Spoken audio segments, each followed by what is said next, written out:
Ginikanan sa mga batang nangaligsan kagahapon sa dakong prime mover andam mikigarilgo sa driver o sa kompaniya. Ang suspitsado na ngay dispensa sa tabo, din duha ka mga bata gyud ang namatay. Ano ang follow-up report ni Nico Sirin? Sa detention cell sa Port Police gitanggong karon si Joan Mijares, 28 anyos. Siya ang driver sa prime mover nga nakaligis og tulo ka mga bata kagahapon sa buntag didto sa barangay Tejero. Ang taga Cebu Ports Authority ang mikustudiya kaniya kay ang lugar ubos man sa jurisdiksyon sa CPA. Nabukbukan ang driver sa mga tao human sa nahitabo kagahapon.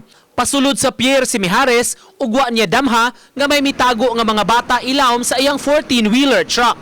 Ang helper, wala lagi kabantay, kaya layo ra akong helper. Nagkamay ra sa ko aba. Pwede na po atras. Dili pa atras, pabante na. Kaya dire pa na sa tubang ang mga bata, di na mahitabo ang maligsan, kaya di man kita mo lagi og hayop. Tao ko ba? Nangayo'g dispensa si Mijares. Lang ko sila ng pasensya. Di man tinayuan ko na ako. Para magitoyo nga. Nanao na ako. Mayroon ko Pasaylo sila. Kaganiha, miadto sa Port Police ang ginikanan sa mga batang biktima. Nakaistorya nila ang representante sa trucking company nga misaad nga moabaga sa tanang galastuan. Sakit man ang nahitabo, apan matud sa mga ginikanan, bukas sila makigsabot-sabot.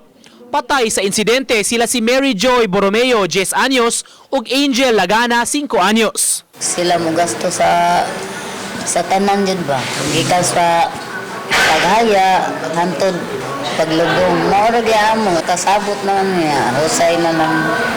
Maura gyud ang sugat na lang. Pero kaso pamilya, hindi naman dito mabalik ang kilaboy sa mga anak. Gisito na lang nila na sila yung mga pugar. Gikan sa paghaya, hantod paglubong. Kung na sila ilang pinansyalihan, kung ako ng dawat. Ang inahan sa nakaluwas nga bata nga si Rosemary bukas sa makig-areglo. Pangayo lang niya, abagahon ang galastuan sa iyang anak nga na ospital ug operahanan pa ang tiil. Kaya nalirigiran, di ako nabigay. Karon kay pag extra primer kaduha, di man maklaro. Pagkatulo na klaro man, panday man bali ang iyang bukog. Di syempre may possibility siya mapirahanan. Nag-agreed man sila og amicable settlement. So ako na lang silang papirmahan din Mangayo ko nila og affidavit of desistance ba nga di na sila ma-file og kaso.